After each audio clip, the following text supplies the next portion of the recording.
अस्सलाम वालेकुम, good evening. आज मैं आपके सामने लीगल अवेयरनेस प्रोग्राम में एक नया टॉपिक लेके आ रहा हूँ जिसका है अरेस्ट।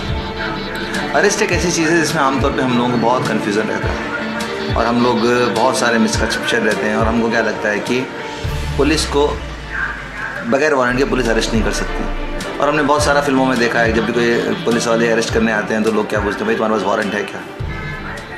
मगर मैं आपको बता दूं कि CRPC सेक्शन 41 के अंदर में पुलिस को एक्सक्लूसिव पावर है, बगैर किसी वारंट के पुलिस किसी को भी अरेस्ट कर सकती है। किसी को भी, सुनने में थोड़ा अजीब लगेगा मगर किसी को भी पुलिस अरेस्ट कर सकती है। ये ऐसा क्यों है? अरेस्ट करने की पुलिस को बहुत एक्सक्लूसिव पावर है, लॉ एंड ऑर्डर को मेंटेन कर लेगी, मगर उसके ऊपर कुछ कंडीशंस।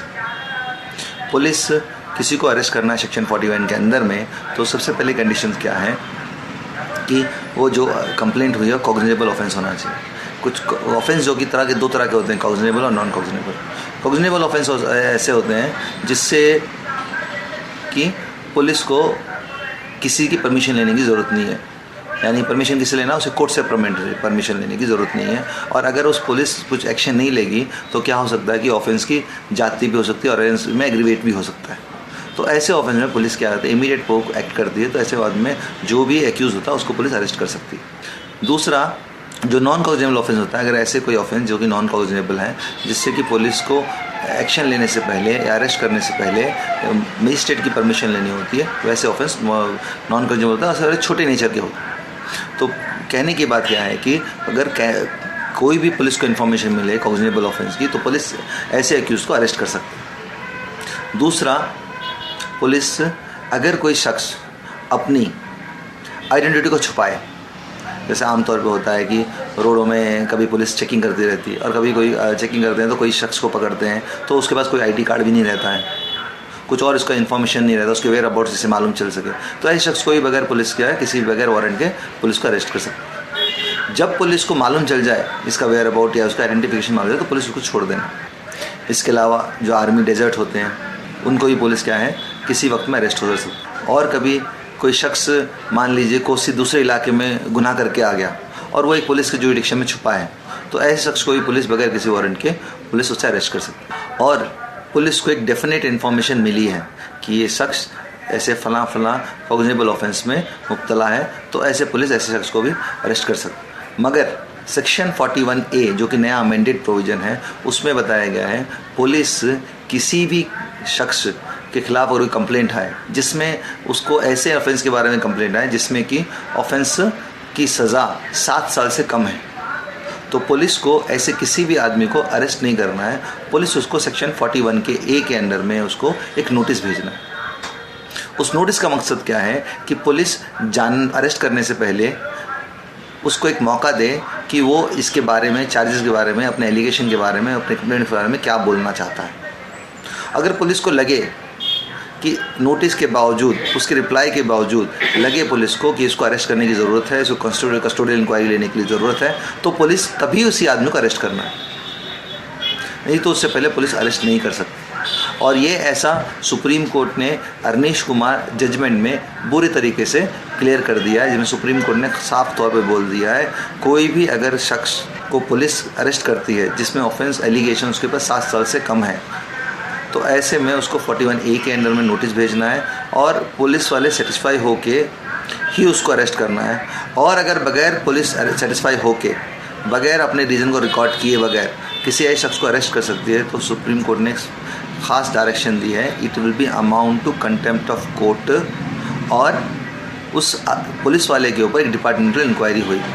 और इतना ही नहीं, इससे एक हद तक पुलिस ने, कोर्ट ने जाके, सुप्रीम कोर्ट ने एक हद तक जाके ये बोल दिया है कि अगर कुछ एक शख्स को पुलिस वाले अगर लेकर मजिस्ट्रेट के सामने गए तो मजिस्ट्रेट की ये जिम्मेदारी है कि मजिस्ट्रेट को फाइंड आउट करना है पुलिस उसको क्यों अरेस्ट की है, और पुलिस वाले ने जो रीज़न लिखा है उसको पढ़ना है, और उसको पढ़ने के बाद अगर वो सेटिस्फाई होता है और उसको जुडिशियल कस्टडी में भेजना चाहता है तो फिर दोबारा उन्हें रीज़न लिखना है, तभी वो उसको जुडिशियल कस्टडी में भेज सकता है। अगर ऐसा नहीं करता है तो उस मजिस्ट्रेट के ऊपर को भी कोई कार्रवाई हो सकती है, और हर हाई कोर्ट ऐसे सभी मजिस्ट्रेट के खिलाफ कार्रवाई कर सकता है जो कि आर्बिट्री विदाउट वैलिड रीज़न किसी को जुडिशियल कस्टडी में भेजते हैं।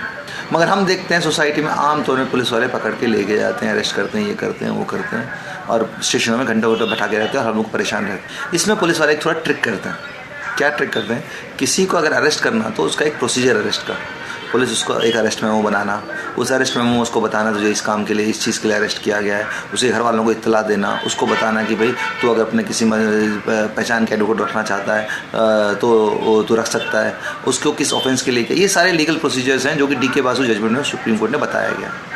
मगर पुलिस उसको अरेस्ट करती, उसे ऑफिशियल अरेस्ट नहीं करती, उसको क्या करती है, एक जगह बैठा के डिटेन करके रहती। तो उसमें अगर ऐसा किसी के साथ हो जाए तो उसके लिए क्या रेमेडी, उसके लिए आपको बिल्कुल अच्छे तरीके से फैमिली वाले या दोस्त या उसके पहचान वाले, बगैर किसी पॉलिटिशियन, बगैर किसी सोशल वर्कर, बगैर किसी एडवोकेट के पास भागे बगैर आप लोग क्या करना है, सिंपल जाके उस स्टेशन में पुलिस ऑफिसर, जो भी इंचार्ज पुलिस ऑफिसर हो, चाहे सब इंस्पेक्टर हो, चाहे स्टेशन हाउस ऑफिसर, उसको जाके बात करना है कि इस आदमी को क्यों आप लेकर आए हैं।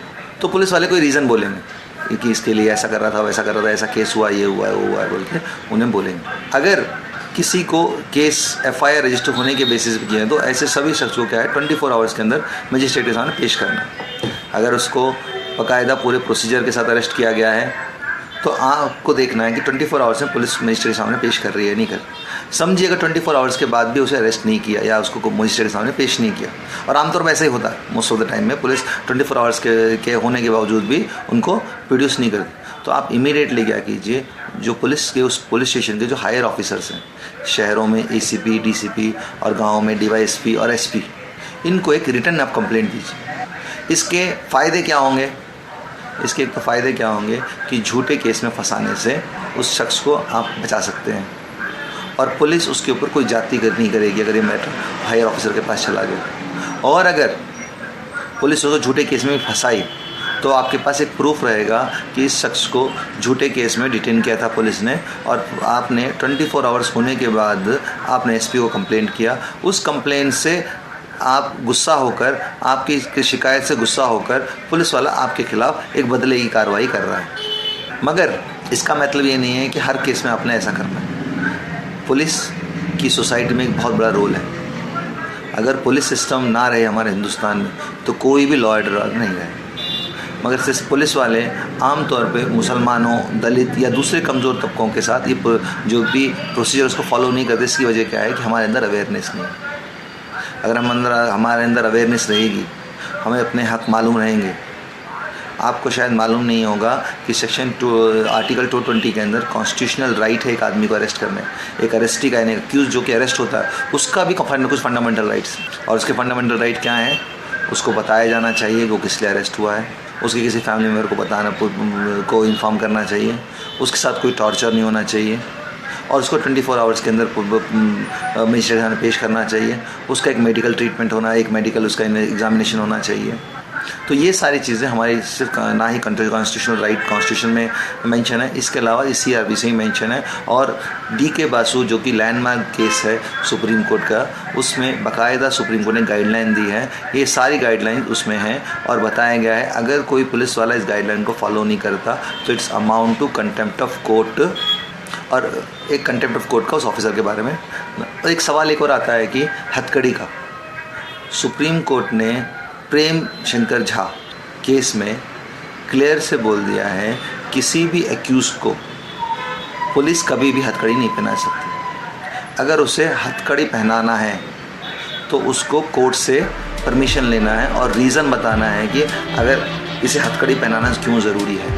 मगर आम तौर पर पुलिस वाले क्या करते हैं, एक आदमी को बदनाम करने के लिए, परेशान करने के लिए, उसको इमोशनली तोड़ने के लिए उसको हथकड़ी पहनाते हैं, जबकि कानून में ऐसा बिल्कुल नहीं है। मैंने खुद बड़े बड़े टेररिस्ट केसों में, जो कि बहुत सेंसेशनल मैटर हैं, उनमें भी कोर्ट से ऑर्डर लिया है हथकड़ी नहीं पहनाने, और ये चीज़ दिल्ली कोर्ट में स्ट्रिक्टली फॉलो होती है। ये चीज़ हैदराबाद, बेंगलोर और दूसरे शहरों में इसलिए फॉलो नहीं होती क्योंकि वहाँ पे लोगों के अंदर अवेयरनेस कम है, वहाँ के एडवोकेट आगे बढ़ के इस चीज़ को चैलेंज नहीं करते। तो मुझे उम्मीद है कि जो मैंने बातें बताई उससे आप बेवजह अरेस्ट से बचेंगे, और पुलिस एक लॉ एंड ऑर्डर को मेंटेन करने की जिम्मेदारी है उसकी। और आप भी लॉ एंड ऑर्डर को मेंटेन करके उन्हें उसको साथ देंगे तो हम एक बेहतर सोसाइटी बना सकते हैं और अपने राइट को अच्छे ढंग से प्रोटेक्ट कर सकते हैं।